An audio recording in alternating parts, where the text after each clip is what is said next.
Obviously, the main question that we get asked all the time is what's going on in the market?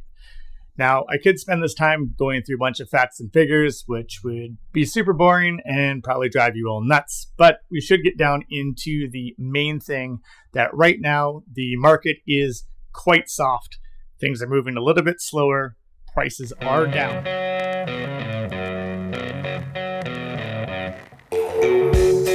Hello, everyone, and welcome to Bamboo Vancouver's Property Management and Investment Podcast.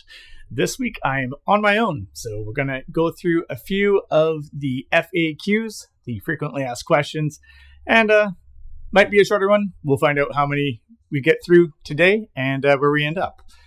Obviously, the main question that we get asked all the time is what's going on in the market? Now, I could spend this time going through a bunch of facts and figures, which would be super boring and probably drive you all nuts, but we should get down into the main thing that right now the market is quite soft. Things are moving a little bit slower. Prices are down. And some of the driving factors of this is from all the new builds. There's been a lot of new builds that have now taken possession, and they were bought 4 years ago before the government put in their new anti-flipping tax. So the way that this tax works is that if you sell your new build home in under a year, there's a 20% tax on it, and then it decreases for that second year. So what's happened, we'll use New Westminster as an example. There's 4 towers that have all come up. They're all taking possession around the same time. And so suddenly the people who had bought these 4 years ago were thinking about flipping them, making some cash on the lift, all that sort of thing. However, now with this new tax, that money isn't there anymore. So what this has done is caused a lot of those units to become rentals. They've forced people to become landlords.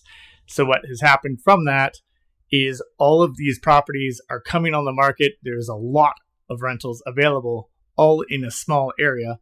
This is causing the prices to battle down. So one of the driving forces is that, as well as the fact that the newer Airbnb rules that were introduced in May is having a big effect from May last year to May this year, especially on the furnished units. The reason for this is they came out with the new rules of May of last year. They're starting to actually get their teeth this year. So as of May, we're in the end of May right now. As of May 2025, all of the units need to be registered that were on Airbnb, providing that they meet the criteria that was set out by the government. And then come June 23rd, that is when they're all supposed to come off the market if they're not registered, and they are basically not able to be Airbnb. So what this has caused is a lot of people with furnished units that were Airbnb, a condo, for instance, they basically have been trying to squeeze out those last bits and dying last breath, if you will, trying to get those furnished rentals rented.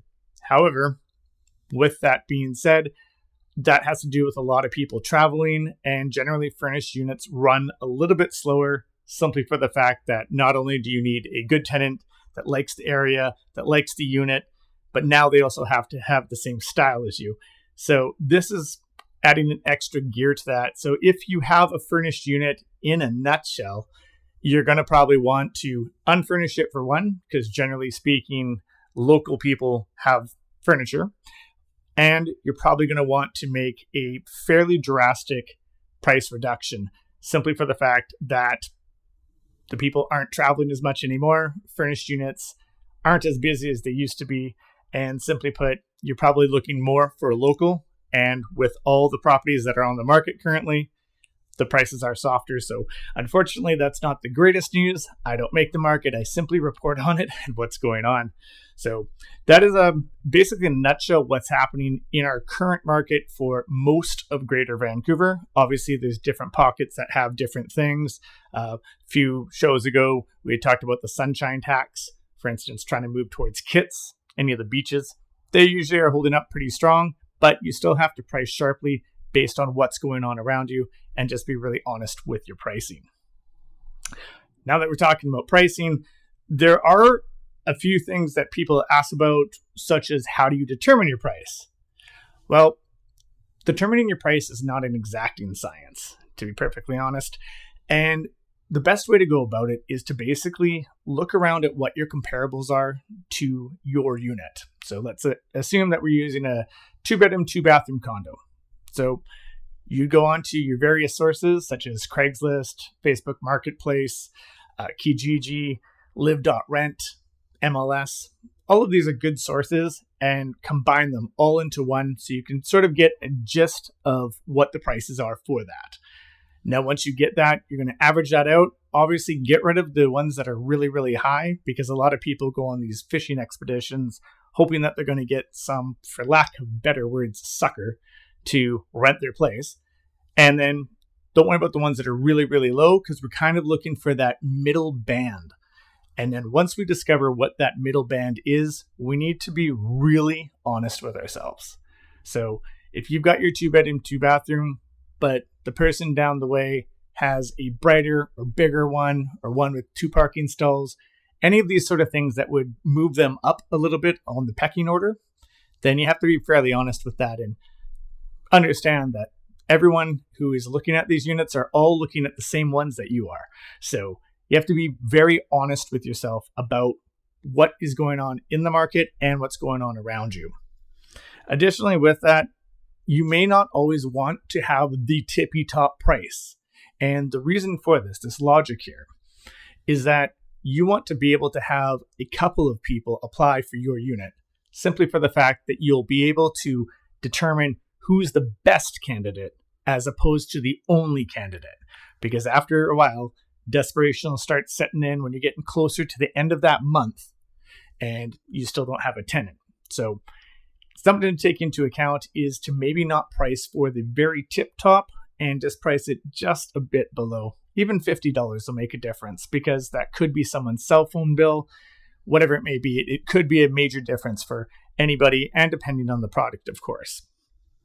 We also have to touch in on that the fact that there's basically 4 parts to real estate, whether it be sales or rental. It boils down to 4 major components. There is obviously some nuance to this, so we're painting with a broad brush. But these 4 points are product, location, price, and time. And some people will be upset about the fact that I'm boiling it down to so simple, but let's take a look at these. Your product is what you're offering. In our example, we used a 2-bedroom, 2-bathroom. So can we renovate that, update it, maybe give it better appliances, this sort of thing? That's your product. Then you have the location. Well, obviously we can't move it, so that's your location. The price, self-explanatory. How much are you asking? If nobody is renting it, there's obviously something going on with one of the 4. And then time. Time is basically saying that if you want to get X amount, and if it's significantly higher than what the market will bear, i.e. why no one's rented it, your other option is to just sit on it and wait for it until the market will bear that. So if you're trying to make any adjustments when you're not getting a rental, or a sale for that matter, these are the 4 things that you should look at. As I said, location is static. We can't really change that, your neighborhood. Your product, if you've got your most updated, best product that you can put out there within reason, don't go knocking down walls or trying to add an extra room or something suddenly and hoping you're going to get the money back for that.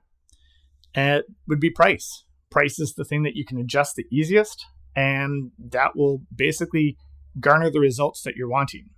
Now, that being said, with rentals, one of the differences between renting and selling is that your price adjustment doesn't need to be astronomical. Price adjustment, you can adjust $50, $100, something like that per month. Could be the difference between your phone not ringing and your phone ringing off the hook. That being the difference with sales, of course, that if you do anything less than $10,000 as a reduction, it's almost pointless. $10,000 when you're spending almost $1 million is really a drop in the bucket. I know that sounds insane to say, but that's the reality of the fact. If you try to drop your price $100 on a sale, nobody cares. So just taking these into account that your 4 major parts are price, product, location, and time. And when you go visit these, this will probably be the best way for you to get the result you're looking for, which should be your place rented, of course, right? So moving on to one of the questions that was sent in. kind of with a little bit of tongue in cheek, of course, but somebody asked, what's the point? Why would I hire a property manager? Well, here's a couple reasons why you'd want to do that. One is for time. We talked about time before as in sitting on a property. However, if you have a second property, you probably have a job. So we're going to assume that after you get work, you probably want to go hang out with your family or friends or do anything other than more work. Whereas with your property, if it's being managed, our job as a property manager is to do that work for you.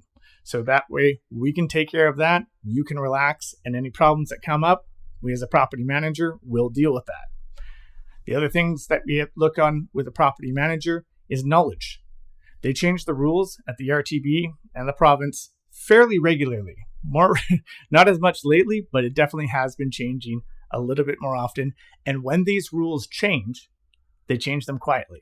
It doesn't seem to have a big fanfare. It doesn't put out anything going on other than if you keep on checking the RTB site, which would be a good idea to do if you're doing it yourself. However, any licensed property manager will be on top of this because that is our job, is to know what the laws are and how to follow them. It's another good way to keep yourself out of trouble. The other and main one is experience. Now, anybody can go and rent out their place themselves. I'm not even trying to deny that. However, the experience that we gain from doing this day in and day out, some of us are able to be renting properties more times in 1 month than an owner will for owning it the entire length of the time that they have owned that rental property. So experience does come into play here, where sometimes if somebody will do something during that first look at the property, it'll stick out to us like a sore thumb and may pass unnoticed for anybody who has not rented as many properties as a licensed property manager. Now, that being said, if you're considering hiring a property manager, one of the things that we should cover is what should you be asking them to make sure that you're dealing with somebody who knows what they're doing. Now, one of the main questions that we always get asked is how many properties are you managing? This is an interesting question simply for the fact that do you want somebody who's managing 300 properties on their own or somebody who's managing 100 properties on their own?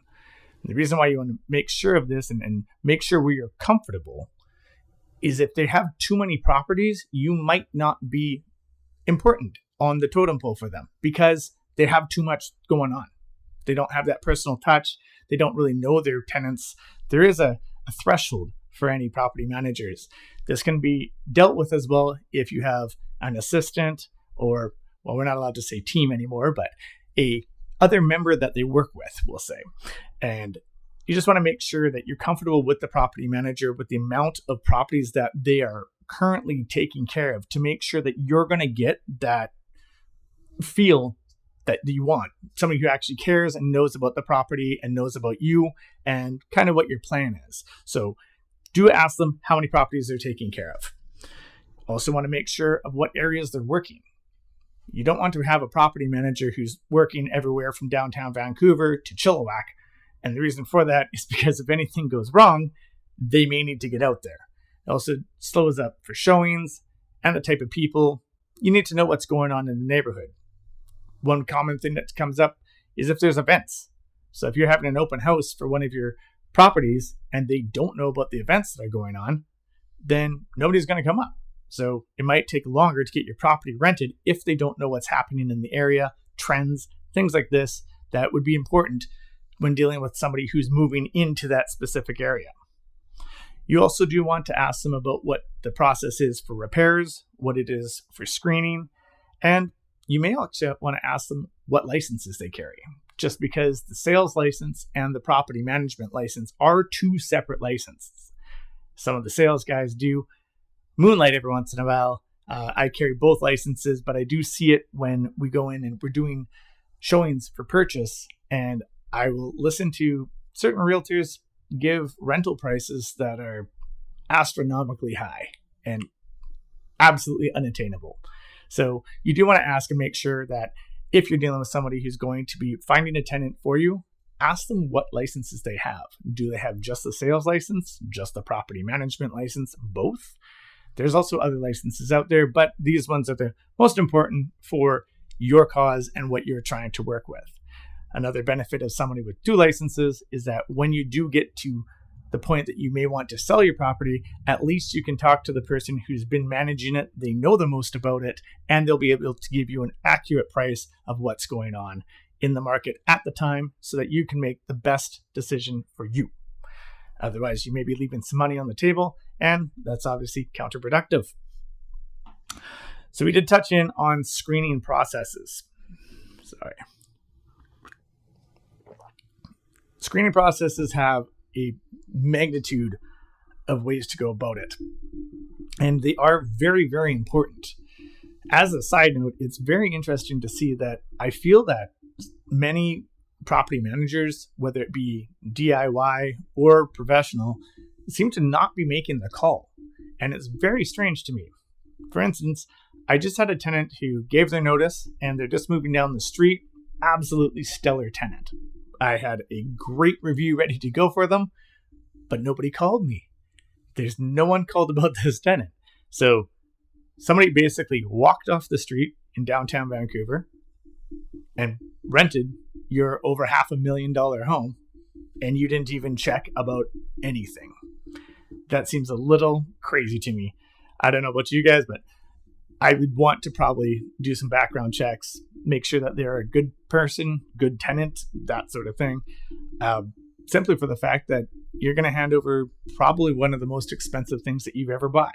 So it's just very strange that some people are not doing checks. Now, that being said, with your checks, you're going to want to ask things such as their job, ask for pay stubs, ask to speak to their current landlord, which is what I just brought up about. You also may want to check the court registry, and you may want to go and see if you can find them on social media.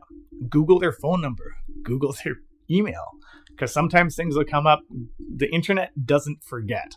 So you may want to go and look around a little bit deeper just to get the best idea of who you can find. And obviously, you may want to do a credit check as well. However, do keep in mind that credit is not tied to rent. So they do not report to one another. So you could have absolutely stellar credit and not pay your rent on time. So you do want to be a little bit wary about whether you're thinking that the credit check is the end all be all, simply for the fact that, while it may help, it may not tell you as much as you're hoping for. The court registry may be more helpful simply for the fact that you'll see if there's a bunch of civil suits in there, then obviously people are looking for them for some money. Maybe they're not very good at paying their bills. So you do want to take a look at that to get the best idea that you can about that. Now, going on with when you're doing your checks, when you speak to the landlord, you want to listen very carefully as to what they're saying. Some of the questions that you want to ask them will be things such as if you had to do any repairs. And the reason why you want to ask this question is because if they've been there for a few years, probably something broke down at some point in time. So you want to see, how was this tenant to work with? Because sometimes things are not going to happen right away. So you want to make sure that this tenant has a little bit of understanding the fact that the plumber might be busy for a couple days and you may not be able to get someone there to fix the second bathroom right away. So you need to make sure that this tenant is a fairly reasonable person. That being said, the checks also come prior to them applying. So when you're booking for your tenants to come in and take a look at your place, you want to take things into account. It's almost like a miniature job interview. Do they come on time? Are they respectful? If it's a couple, do they work back and forth well? If they're kind of sniping at each other, maybe you can see that there's some animosity building, they may not stay together. The reason why you're going to care about that is because there's two people paying that rent, and then all of a sudden there's one that may lead to a lease break or anything else coming down the line, such as noise violations for fights, or really any sort of things that can come up. So these are things that you do want to sort of take into account when you're essentially interviewing your tenants prior to them moving in. Another thing to take into account is, do they badger the hell out of you before they move in. If you have a person who's continuously calling you, giving those 3 calls in a row at 7 a.m, they may not be the greatest fit for you, simply for the fact that if they're that frustrating before you have a legal contract with them, wait till you see what happens when you do have one. So when you're interviewing your tenants prior to and before you actually do any of your checks, calling their job, their past landlord, and so on, take into account all of these, and do make sure that if your belly is saying something, listen to it. That is a human defense thing that's hardwired into us. So if you're talking to somebody and everything seems great on paper, but there's just something irking you, maybe listen to it, simply for the fact that it might end up coming and biting you in the ass later because you didn't listen to your gut feeling. So those are some of the best ways to go about screening your tenants. We had another question that came in. Who said this? It was Mark sent us in. Said, how long does it take to rent a unit? This is a very loaded question. The time that it's going to take to rent a unit is dependent on a few things. We've already touched on the market at the top of the show. We've already talked about price. So these are 2 major things that are going to be part of it. But we also have to think about the timing. So now when we're renting a unit, for somebody to leave where they're currently living in BC, they have to give 1 month's notice, and that's 1 calendar month. So if they give notice on the 20th of May, that means that June is the 1 month notice, and then they can move in on July 1. So going back to how long does it take to rent a unit, if we're marketing that unit in May, before May 30th, then we can assume probably about 1 month, barring anything being outside of the normal, such as overpriced or bad product or anything of this nature. So you want to make sure that take into account your timing. A lot of landlords go and put their place up on the 1st, but on the 1st, you've taken that month out as well as the following one. So then you're going to have to based on 2 months, actually. So in a nutshell, look at your timing, because you want to market your place at least 1 month before you're expecting them to come in, 1 calendar month. So as far as it goes, how long does it take to rent a unit? I would say mostly around 1 month, so long as you're priced correctly and you have a good, clean product. So these are the things that you're going to want to look into, as well as do understand that you have to do some maintenance. We have conversations with a lot of landlords, and they seem to get surprised that after 10 years, you have to paint the place. Yes. Actually, by the RTB's Guideline 40, which is a one you can Google, and it has a guideline for what they deem as a lifespan for paint and flooring and basically anything that you can find in a rental. They actually estimate that 6 years is the lifespan for paint. Now, of course, there will be some waivers on that if it looks like it was gross negligence, such as somebody going and spray painting something on the wall or punching a hole in it, stuff like this. So do take that into account as well. But generally speaking, they think that every 6 years a place should be painted, which is actually a fairly reasonable time, that or between 2 tenants. Again, there's also some space on that too. For instance, a toddler will do a lot more damage to a place than somebody who's just retired and sitting around. They're banging into walls and stuff like that. So do take that into account, that it isn't a hard and fast rule, but do accept the fact that you're going to have to maintain your place. So look at your windows when you get them. You may have a tenant who's leaving 5 days early. That's your time to paint, because then you get a brand new, freshly painted place. It looks sharp. Everybody wants to be there. So in a nutshell, how long does it take to rent a unit? You can generally plan for 1 month depending on your timing.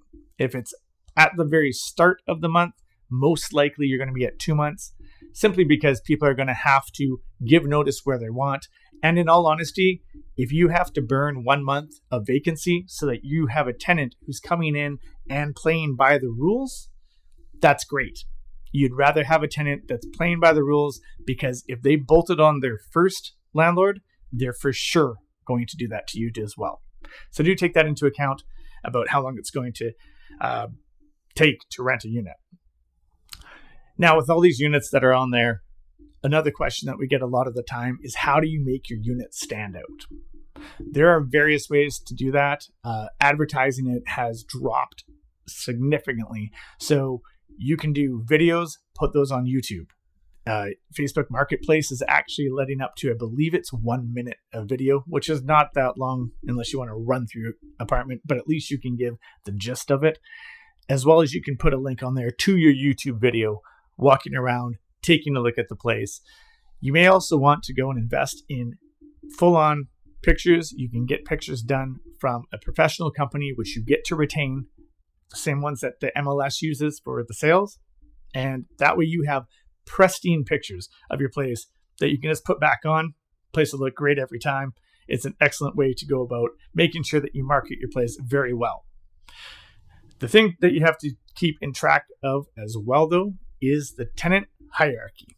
Now, the tenant hierarchy is the three major things that they're looking for. There are many other instances and items that tenants are looking for, but the main three starts off with need, i.e., if they've got 4 kids, they're going to need a minimum of a 2-bedroom, probably bigger, but they're looking for that. Or if they have a pet, pets are non-negotiable for most. So if they have a dog, they need a place that allows for a dog. So that's number 1, is the need. Then they will deal with the location area. Most of the time, they've already got one picked out, but that can be wavered a little bit. Example, if the children are going to school, they're going to want to stick near that school. And then, of course, price. Price is one of the biggest ones, but the first is going to be need. Then location and price are a little bit interchangeable. And also, as a fourth, is your condition and cleanliness. Cleanliness is a huge one. Go ahead and clean it yourself, or when the tenant does leave, have them clean it. But if it's not up to the proper standard, just invest in getting a cleaner. They do a great job. They have the fresh set of eyes so that they are walking into the situation and maybe notice something that you've just always noticed. You've gone nose blind or eye blind to it, and they will notice, such as things like the tops of your baseboards. People miss this all the time, but if you clean them up, the place looks pristine. So you want to look for that. Make sure that your place is very clean. It's a standard answer for people. They always say, oh, it's not clean enough, even if it's been cleaned by the FBI. So your top things that you want to make sure of when you're finding your tenants for their hierarchy is the need, price and location, and then condition and cleanliness. People will pay a little bit less price for a place not in the top condition, but they will not pay the top price for a place not in the top condition. So make sure you pay attention to your hierarchy. This will make your unit stand out a bit more. And this way, if you are priced well, look well, you will have a good tenant come in and rent your place. Well, I think we've covered most of the frequently asked questions that we have right now. If you have any questions, make sure that you email us. My information will be in the description below. And if you've been listening this long, thank you very much. We really appreciate you listening to Bamboo, Vancouver's Property Management and Investment Podcast.